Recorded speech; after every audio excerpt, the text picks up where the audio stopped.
In the present world, self-styled jihadists are engaged in violent activities in the name of jihad against so-called enemies of Islam. But committing violence against someone by declaring them as an opponent or an enemy is entirely unlawful from an Islamic point of view.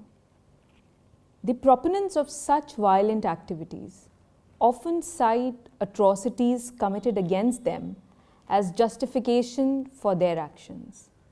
They say that they are being oppressed and therefore a militant response is necessary to put an end to the oppression. However, this is a grave misunderstanding.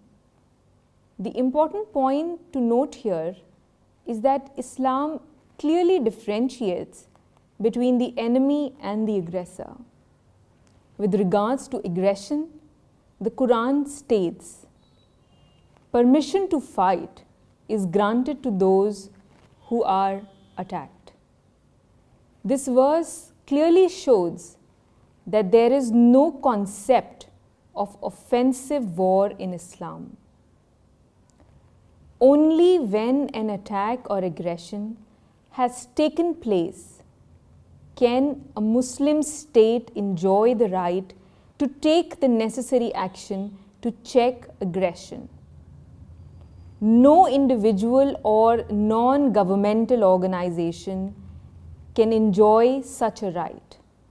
Also, it has to be a proven case of aggression and not a conjecture. As far as an enemy is concerned, the situation is completely different. Islam does not advocate war against an opponent or enemy. In fact, it clearly prohibits it. Islamic teachings exhort one to exercise patience or take the path of peaceful struggle. The Quran gives clear guidance on how Muslims should behave with their opponents. It states, "Good and evil deeds are not equal. Repel evil with what is better. Then you will see that one who was once your enemy has become your dearest friend." This Quranic verse tells us about one of nature's secrets. That is, inside every human opponent or enemy, there is a friend. And that we should discover this hidden potential friend. Once we do this, a miracle will occur. The person who earlier appeared to us as our opponent will turn into our close friend. The fact is that enmity is not something natural or intrinsic. Rather, it is an artificial reaction.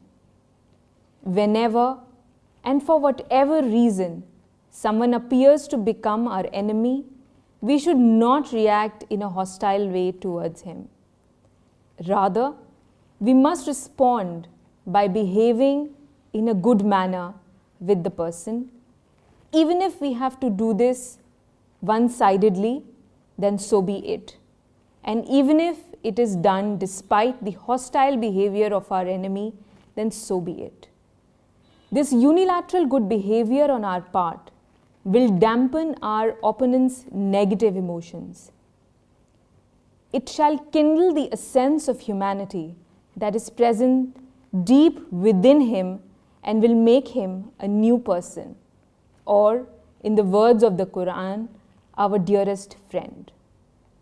The truth is that every human being is born on a common nature. This common human nature is the bond that unites enemies and friends. This means that as a human being, we all share the same basic nature. That is why, despite enmity, we must search for this common humanity inside our opponents.